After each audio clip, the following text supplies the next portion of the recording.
Update. So I switched on my phone and then saw that the post had been seen by several people in our family, and I'd received a lot of texts from my parents and even from my sister in the meantime. A lot of my relatives had commented on the post and expressed how they were on my side. Some of them had even texted me and reached out to tell me that they were always there for me if I needed any help whatsoever. That was uplifting, and I felt better until I went through my parents' messages, all of which were filled with hate and anger. Obviously, they weren't pleased with what I'd done and were demanding that I take the post down. My dad had said a lot of things about me in his texts and even added that he wished I'd never been born, which was hurtful but unsurprising. My mom's texts were along the same lines, and the only ones that were even slightly different were my sister's. She didn't say much but told me that she'd like to speak to me in person if that was possible, and left it at that. I didn't know what to say to any of it and was just very overwhelmed by all the people I had to respond to, so I just kept my phone aside again and didn't say anything to anyone for the next couple of days.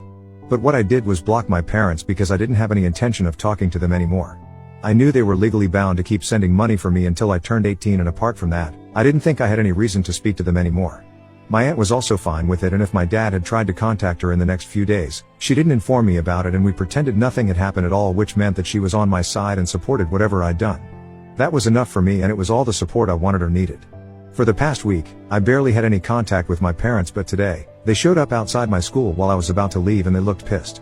My friends were all well aware of the situation between me and my parents, so they accompanied me outside and kind of acted like a human shield around me so I wouldn't have to interact with them if I didn't want to, but they kept yelling out my name and I had to respond. I walked right up to both of them and told them that I didn't want anything to do with them anymore, but they didn't pay any heed to that and told me that I needed to come home with them right away. I didn't understand why all of a sudden they wanted me to return with them when they made it so clear in the past that I was not a priority for them at all, and felt like this was just them trying to redeem their image and reputation among their family members.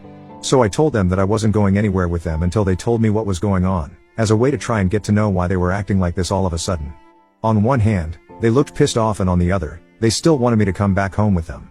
They told me that they didn't want my friends hearing this, so I told them to back off a little so I could speak to them in private. Once my friends were out of earshot, my parents told me that they were here to take me back because I wasn't answering any of their calls or texts, and they needed me to come back so that they'd be able to get their inheritance still. They explained that after I'd made that post, pretty much everyone in the family had become aware of the situation and it had reached my grandparents.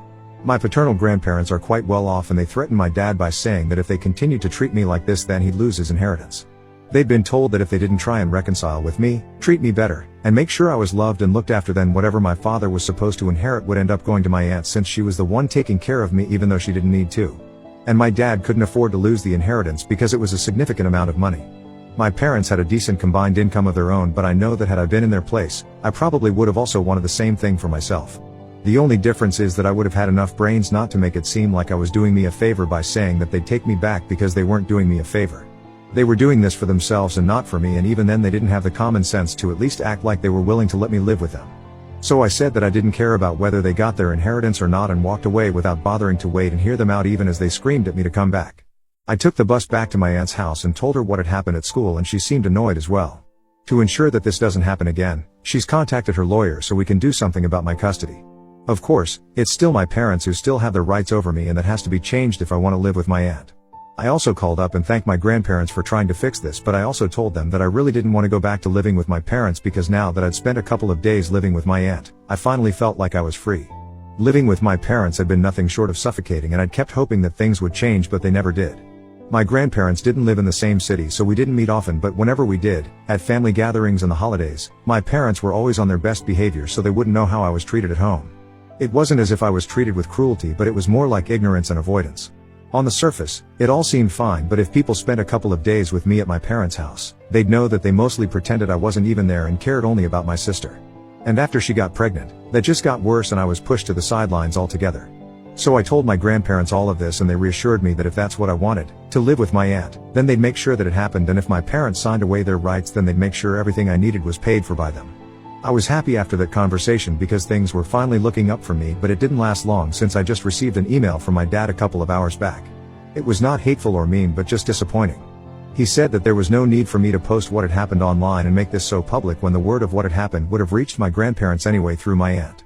But now, along with my grandparents being mad at them, they also have to deal with a ton of hate from their relatives, and they're being ostracized, which seems unfair. He told me that even some of his co-workers found out about this because the post was public and it had shown up on their feed since he was tagged in it. This wasn't a good look for him at work, and what I'd done had just caused a lot of unnecessary drama in their lives, according to me. So Ida for posting about how my parents asked me to leave the house and move in with my aunt on my 16th birthday because my sister was pregnant and they needed my room for the baby?